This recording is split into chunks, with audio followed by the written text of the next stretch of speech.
people are always asking if I'm okay, and that starts to really weigh on me. Well, Justin Bieber ain't just okay, he's got swag. And now we've got swag. Because yeah, that's the name of Justin's 7th album that he dropped on Friday that he only announced on Thursday. No one was walking away in Times Square when the billboard went up featuring the track listing, and the Beliebers' devotion to Justin made them have butterflies before they hit play on this album. Some celebrities immediately shared their standard tracks on their Instagram story as they listened to the album on Spotify. Cole Bennett quickly came up with some choreo for Way It Is with Gunna. Yep, that is Auston Matthews' choice as well. Yep. Daniel Caesar, who's become a frequent Biebs collaborator, promoted the track that he produced on the album, Devotion.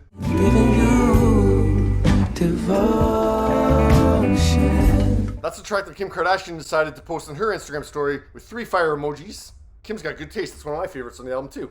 Harv congratulated Justin on the album and wrote he was blessed to be part of Too Long. I've been waiting too long. It's been too long. That's Kehlani's choice for a standard track, writing, "Oh, you grown, Lil Bieber." Okay. Kehlani also posted an entire essay pretty much on how much she loves this album, writing, "Mark my words, this Justin album is going to be one of those pieces of art where after you live with it, your opinion will change. Me personally, I'm impressed and feel fed. First listening, I knew. I love when you can hear the risk. I love when people say F expectations and pivot. Hard. It's gritty, it's earnest, it's beautiful, the sounds are cool. I'm a massive fan of every single person involved, and it feels intentionally curated. Pivot on, brothers, and bravo, my boy's a part of it. You're stunning. Mark my words, if you didn't get it first day, I have a feeling in time your mind will change. Dare I say it's my favorite JB ever thus far. Sorry, don't shoot the messenger. Bro, this beep is gorgeous. Little Bieber, you did your beep. I'm going to war about it. What a shift."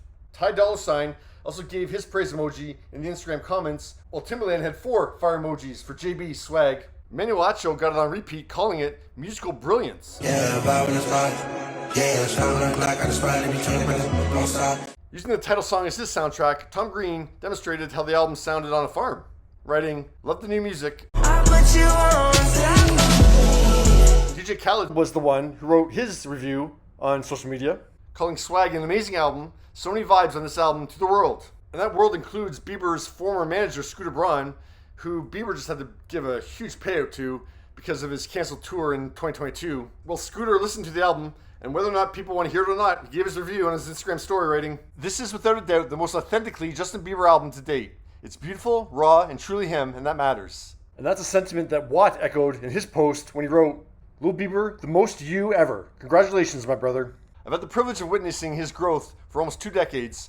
Along every journey, there comes a time when an artist fully steps into their own, and that's what he's done here. He poured his soul into this project, and you can feel it in every single run. The way he chose to release it is just as intentional as the music itself. I'm happy to see him do it his way. I've played no role in this one, but as someone who's always believed in him, I'm incredibly proud and impressed and genuinely enjoying the music. Justin has a special tone that I've witnessed for almost 2 decades. It's the best in the world, and because of that special tone, I have to say, Daisies is probably my favorite record on the album. Stream swag and support an authentic voice." So many days till I can see you again. Oh, kisses like Scooter's fave was the most heard on Swag's opening day. Yet Daisies debuted at the top of the global Spotify chart with 8.4 million streams. Now, I've said before that track ordering on an album pretty much determines the order that the songs are going to appear on the chart. So it's interesting that track 2, Daisies, outstreamed track 1, All I Can Take, handily. It debuted in the number 3 spot with 6.5 million streams. Now overall, Swag debuted in spectacular fashion on Friday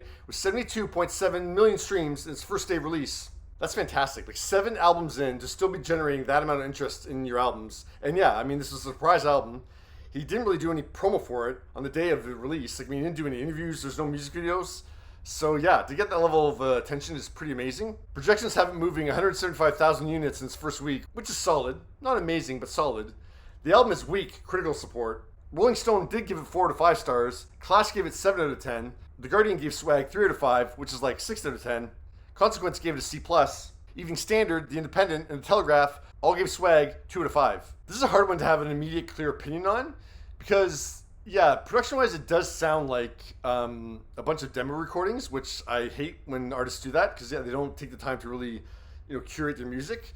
But the sound of this album, you can tell it was very intentional for it to sound that way.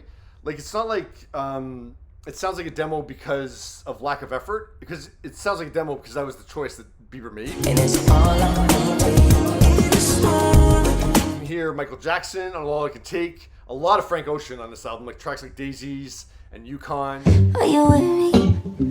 In the phantom with the roof gone. A couple of the songs had the feeling of that track that Bieber did on Diddy's latest album, Moments, which I love that song. We get high and we go down again. So yeah, my standouts were Devotion, Daisies, First Place, Walking Away, Butterflies, and Go Baby. And then, in the second half of the album, Dad's Love just repeats that title over and over again in the lyrics. At first I would stop, but I'm a dog when I be in them shit. I hated Sweet Spot. 405 is a mess. And then the album limps to its conclusion with Swag and Too Long. So yeah, the first half is definitely better than the second half of this album. Yeah, so I am impressed with Bieber with this album, but it's also a very mixed bag. So I was trying to decide on the grade. B- seems too low, but B seems too high too. And I'll probably decide it once I listen to these songs more. I'm going to give it a B, because yeah, there are some really great songs here. So what are your thoughts on Swag?